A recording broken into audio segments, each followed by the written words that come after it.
Hello. Premier League Predictor 2018-19. One of the toughest leagues in the world to predict. People do this every year. Don't ever know if they get ever 1 to 20 correct, but let's crack on. 20th got Huddersfield. I just can't see where the goals are coming from Huddersfield. They done great last year, beating Man United. They had to get their point at the Etihad and Stamford Bridge. They've done that.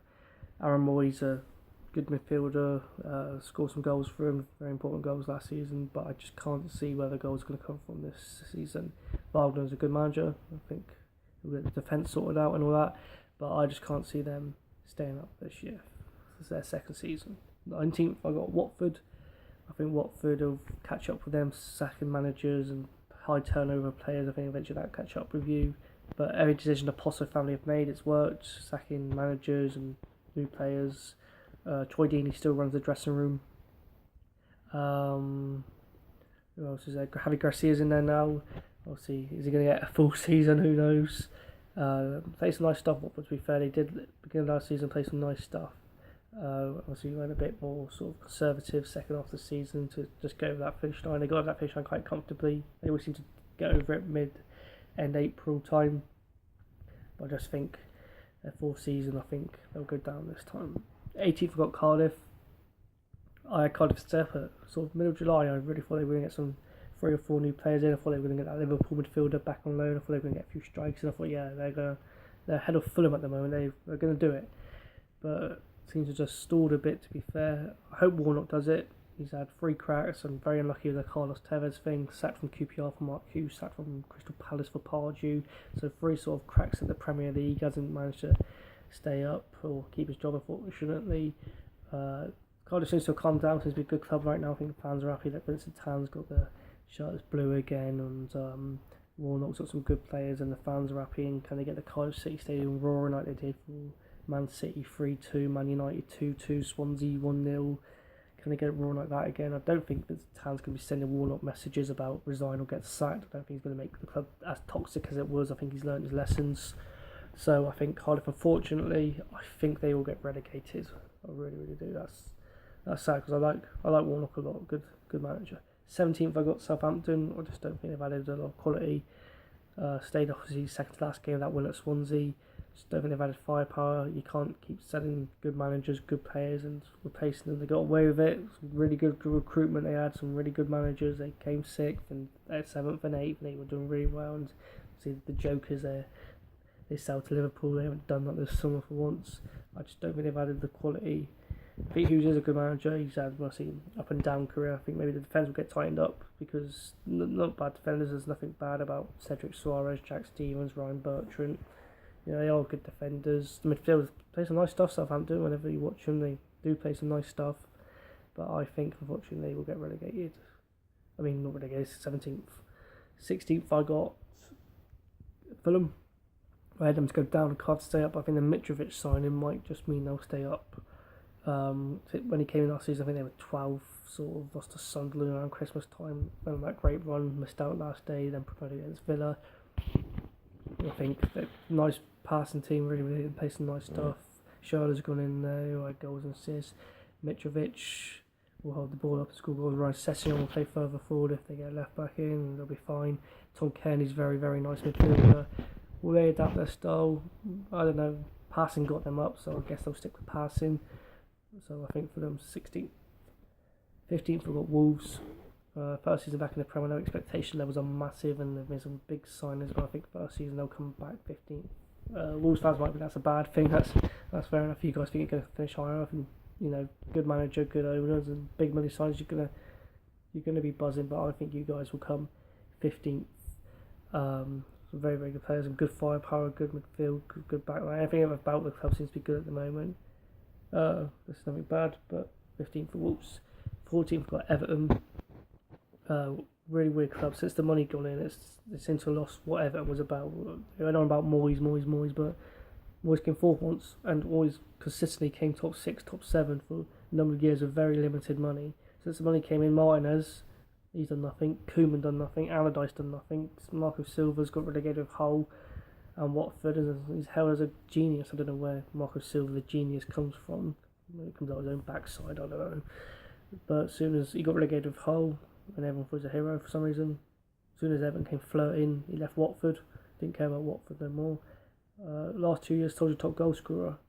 I don't know how you're going to improve on that. You sold Lukaku and sold Rooney. How does that mean that you're going to come higher in the league this year or do better? You need goals in the Premier League. You need goals in any division. So I think Everton will come 14th. 30th, we've got Brighton. One of the very few clubs around in modern football where the club is working so well. The chairman, the players, the fans, the staff. Everything about the club seems to be great at the moment. It's very rare you get all those ingredients working in modern football. It always seems to be something at a football club which isn't working these days, but everything about it. The Amex is a great stadium. Second year in the Prem, I think Glenn Murray will still get goals. I think Pascal Gross will still create goals. Lewis Dunk, Shane Duffy, Matt Ryan. That's quite solid to be fair.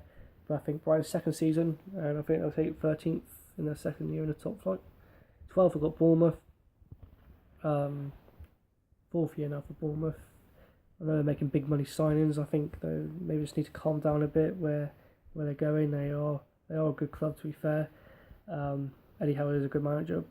Every time they seem to sign new players and go on a dip, though, he does always seem to go back to Francis and Cook, Daniels, Arter, Fraser, Wilson, his sort of 2015 core group.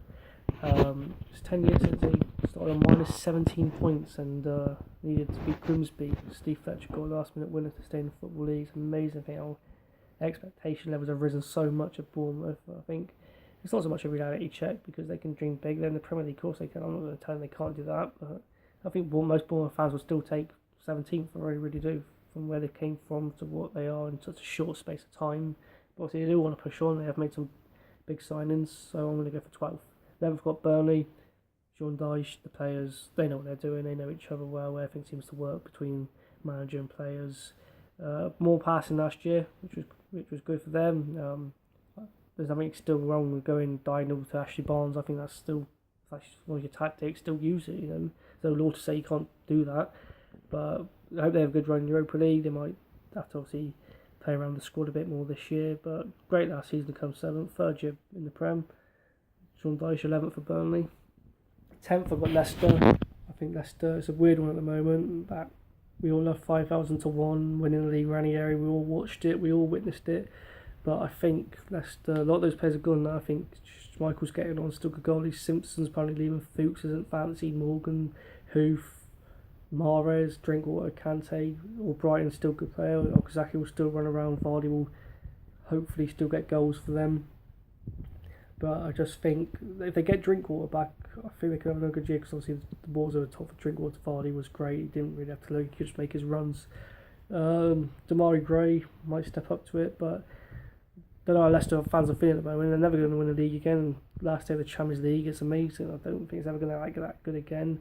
Just got to make sure at the moment that they settle down club well, they recruit the right players because it can all turn, it can all go a bit wrong for Leicester. It can if it 1-2 signings, if the club and the team spirit isn't great, it can all go wrong. But bang in the middle for Leicester. 10th.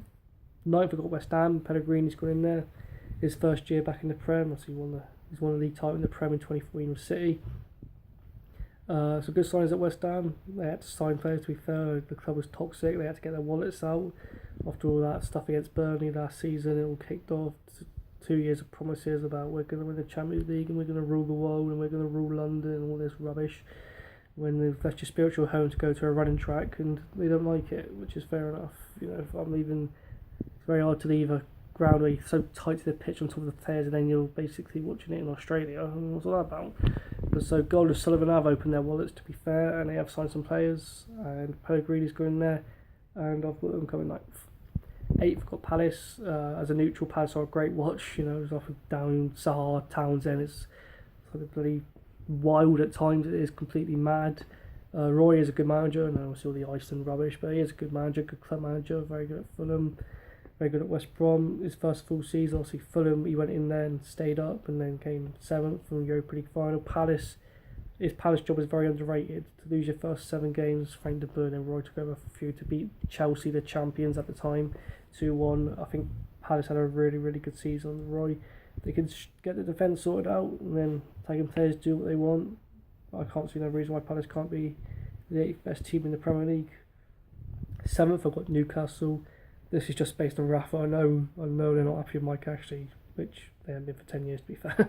But I know they're not happy with Mike Ashley. Rondolph and Gale is a weird one. Short term, I think it could benefit West Brom. Long term, it could benefit Newcastle. It's all about Rafa. He is a good manager. To be fair, he had a few problems into Real Madrid. He good at Chelsea, got his Europa League, got the top four, done his job in a sort of toxic environment. Liverpool, he's a hero in Liverpool for that. 2005 when got the FA Cup in 2006. Very organised manager.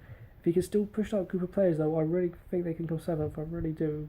If he can still push you Richies and his Shelby's and improve them, I think they can. It's all about Rafa. He's loved in Newcastle. He walks on water. Of course he does. It's all about Rafa. That seventh could quite easily turn to 1 and 8. Could quite easily turn into a relegation battle. Like they had 10 years ago where it all started with Keegan. Joking here, it all goes a bit wrong. Shearer tried to save the day, unfortunately got relegated.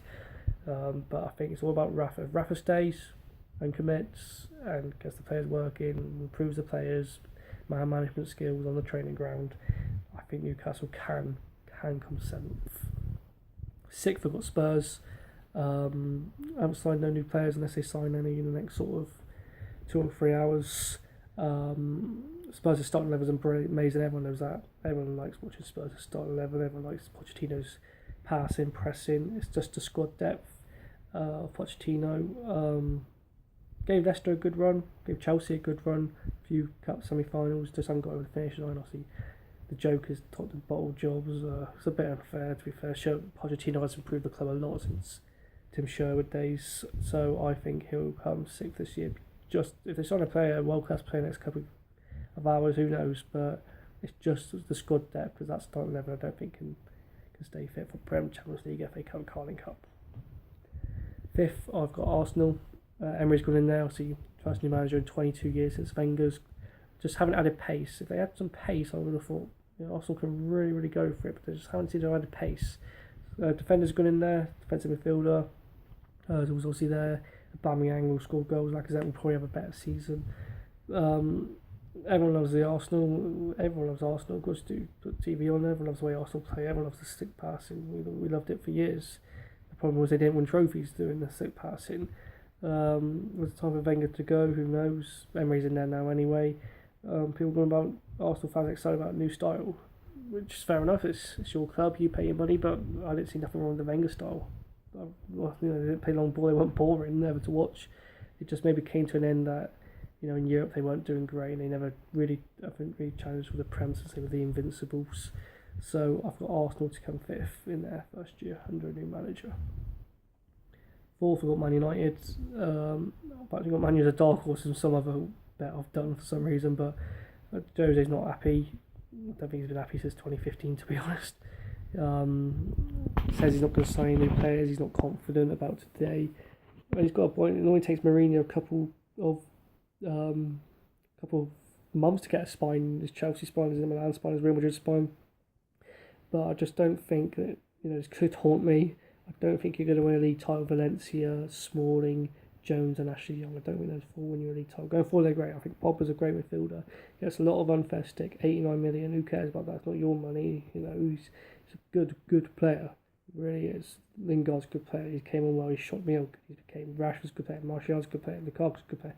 All good players at Man United. I think they've been a bit harsh on Mourinho. I think Van Gaal is. Mourinho came second. It was massive to Man City. It was also massive to the 3rd place team as well. But obviously, if they get a centre back in, 2, he said he's not confident, but if they can get a centre back in or 2, if he's got something up his sleeve like he does, I think they could have a good season, but I've got them coming 4th as it stands. 3rd, I've got Liverpool. Some good signs with obviously Keita, Shaqiri, Alisson, Fabinho. Obviously, the firepower's unreal. We always hear that Liverpool are less dangerous when you don't have the ball because of their pace. So when you've got the ball, you've got to be more worried about Liverpool there. Can Salah have another great season? I suspect so. Is it a one-off? Don't know. Mane, but Salah and Mane, I think, will be going African Cup of Nations. I'm not sure that tournament is still in January and February. Correct me if I'm wrong, but they'll be going off to that. Can Daniel Sturridge score goals? Can he stay fit? Does Klopp fancy him to come back in there? Can him and Firmino rotate? Defensively they've seemed to sort it out. Still unsure about Dejan Lovren, but he did get to a World Cup final, so maybe he's proven his doubters wrong. Alisson, Alexander-Arnold will come on better. Robertson's obviously good. Van Dijk's in there now. So I've got him coming 3rd. People got him coming 2nd. City's closest challengers, but I've got the Scousers coming third. Second, I got Chelsea. It's a very weird club, Chelsea. Was sacked or whatever, some great managers. They've had Jose Mourinho twice, they've had Carlo Ancelotti, they've had Robbie Di Matteo, they've had Maurizio Sarri, Rafa Benitez. They've had some great managers, and they've sacked or whatever, just left interim whatever. Sarri's nearly 60 and hasn't won a trophy. People want about he plays nice football. Well, trophies, you know. Juventus were the ones lifting the Serie A title, not Napoli. You know, Juventus played the football. Maybe Napoli played better football, but Juventus won the league. Chelsea were very poor against Man City. I thought not that great against Leon. Looks like Eden Hazard will be staying. Thibaut Courtois will be leaving. The goalie from Bilbao's came in. You never quite knows what's going behind the walls at Stamford Bridge. Can Roman get back in the UK? Who knows? But I think Sarri's first season, he might play 4-3-3. The football might be attractive. I'm not too sure, but I think Chelsea will come second. Champions, I've got Man City. The first back-to-back champions in 10 years I've got them coming for, so I might be wrong. It's very rare. It happens these days. I just think they've added quality. They haven't added Jack Wardrow, they haven't added Bakary Sagna, they haven't added Scott Sinclair, they haven't added bloody, there's another player this time, Maicon, who was past it in Milan days. They've signed Riyad Mahrez for 60 million. That is an absolute bargain. A Premier League winner a couple of years ago.